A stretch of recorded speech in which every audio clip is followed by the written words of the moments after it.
to be thoughtful about that, right? So security interest and negative pledges. You may see this come up again with a larger strategic or a larger investor.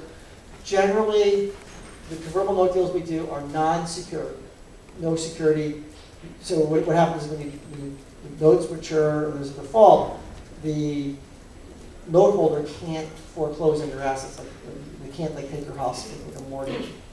But they may ask for a negative pledge. And basically a negative pledge is where the company agrees that I'm not going to give anybody else a security interest on the company.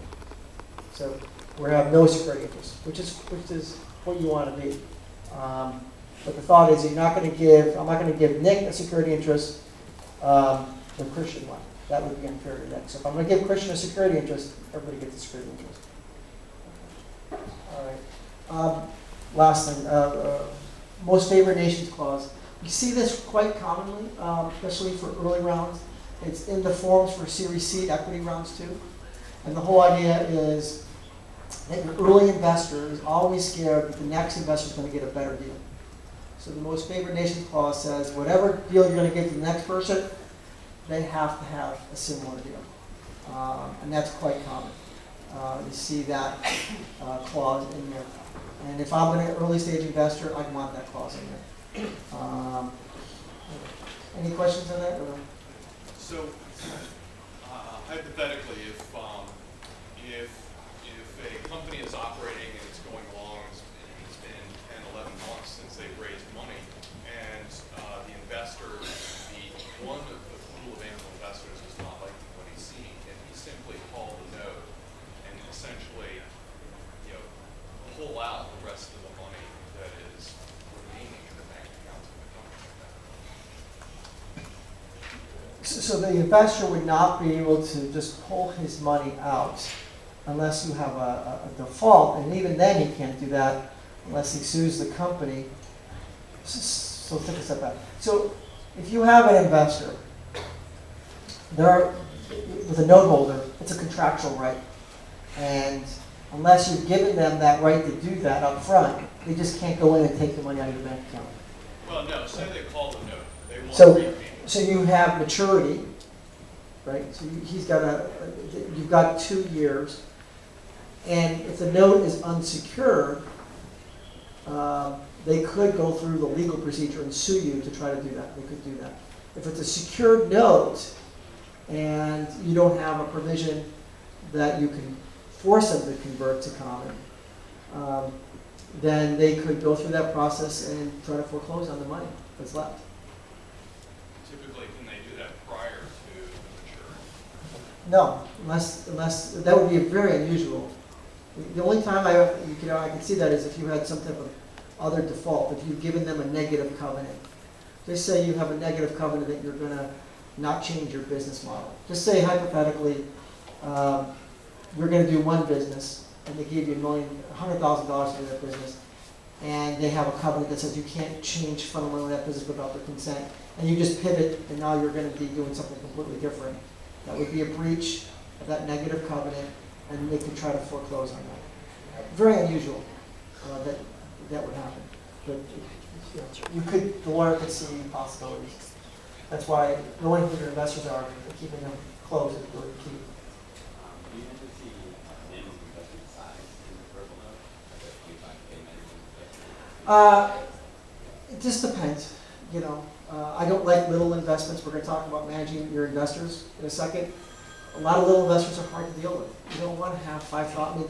Everybody has to be accredited. Everybody has to be sophisticated. You don't want little investors, who don't know what they're doing, putting in 5,000. It's such a little amount of money. I don't recommend it. So we generally don't put a minimum in the documents, so you have the flexibility to take, $10,000 from somebody. But generally, I would be very cautious about doing that. So let's say your note gets to maturity and the business somehow comes up with money via another mechanism. So maybe they do an SBIR and get federal funds. So now their note, they can basically push off going for VC or a Series A. what's the typical scenario at that point? Because maybe there's follow-on contracts. Because some of these SBIRs can be, $1 million, $2 million. Yeah, no, again, you should be talking to your investors. I don't know any investor who would be upset if you got like a government grant. I had 3 clients. I do a lot of work at RocketSpace that recently got Gates grants. Every investor was ecstatic because there's no dilution. Company can hit a milestone. They've structured their note offerings with caps. And you may get to a point, and this is where I was mentioning, when we get close to maturity and you want to clean up your cap table, meaning you want to convert the notes or do something with the notes, generally you have a discussion. It may be, let's just convert them now into Series C at that cap valuation, and we'll extend the maturity date. Most investors are not investing to foreclose and take the company. It's just not, they want you to be successful and make money. And I don't know any investor would be upset with you getting a government grant that gives the company more money without dilution. I mean, yeah, they give a smile. Like, that's awesome. So I would not get that money because you're worried about the note terms. The investors will work it out. We're running out of time, so I'm going to just, how much time do I have left? About 5 minutes. Okay. All right, I can't do this. So, we talked a lot about this already. From one thing here, which is important to know. So, usually the alternative is something we call Series C preferred stock. Series C preferred stock, which is venture capital preferred stock light. You will never want to do an angel round doing a Series A venture round. There's just too many documents. It's just way, way, way overblown. So there has been developed in the market Series C preferred stock, which is still more documents and more expensive than a convertible note deal. But a lot of the documentation is kicked down the road to do your real venture round, and it's handled through a most favored nation clause. Now, the disadvantages of the Series C, whether you consider it a disadvantage, one is you will price the deal, so you will have a valuation. 2, it's harder to change the price of a Series C deal because the way that works is you follow a charter amendment that sets forth the price, the liquidation preference. So it's very difficult to go to Nick at one price and Christian at a higher price 6 months later. You have to offer another round of stock, Series C2, and have a charter amendment. And the one thing I've been doing lately is if I do a Series C, I pre-bake a Series C2, a second tranche, in the charter amendment, leaving the price blank to be determined at the next sale. So that if I do have a client that's going to do a Series C, say for a couple $100,000, and we knew we may do another angel round before we get to the venture round, and we know we want to probably do it at a higher valuation, I will pre-authorize that in the charter and have that all baked in, again, to provide some flexibility in price and provide savings of legal costs to going down. But that's one of the negatives for me, is that it's a much more static situation than notes. The also thing is they are shareholders. So note holders are technically not shareholders. They have creditors' rights, not shareholder rights. And so if you have any shareholder actions, you have to give them notice. There are fiduciary duties. I always say you always have fiduciary duties to your note holders too, but legally they're not, they're creditors. So there's a different in the legal perspective there. So, so those are some basic overviews of those points. There's no way I can cover all these things in 5 minutes, but basically it's going to be a preferred stock, which means it will be a liquidation preference. So if you sell the business, again, they'll get their money out first, and then the question is whether it's a participating preferred and it's cap preferred, and those can be negotiated terms. So are you doing participating preferred in your rounds, or are you doing a cap on it, a 2x stamp or a 3x stamp? Okay. So that's market would be a participating preferred with a cap. We've already talked about anti-dilution rights. They're going to have rights of first offer on sales of the founder stock. Generally, they will require vesting terms for the founder stock. You'll have your discussions with the investors about your deal, how many shares are vesting. All those terms will be negotiated if you're doing a Series C. And I've always found that on Series C deals, we'll see more legal diligence. I'm not sure if you hire a lawyer on your deal, but some of the more sophisticated Series C investors may have a lawyer do some diligence on the company. So again, more cost.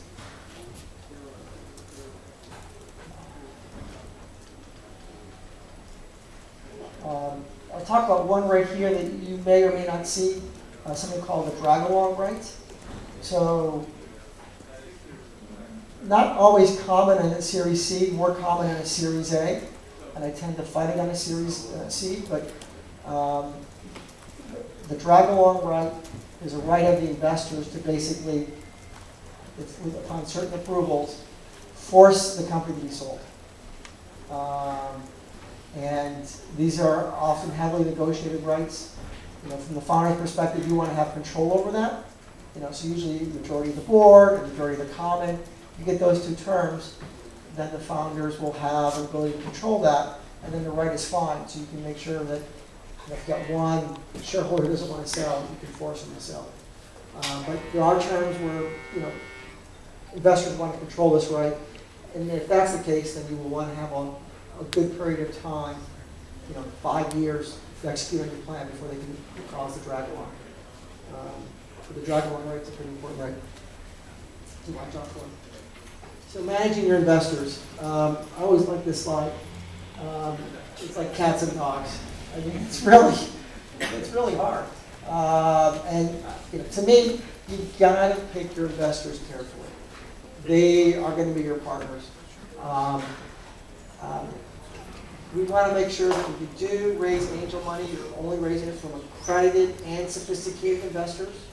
There are people out there who may be accredited, but they're not sophisticated. I would not take their money.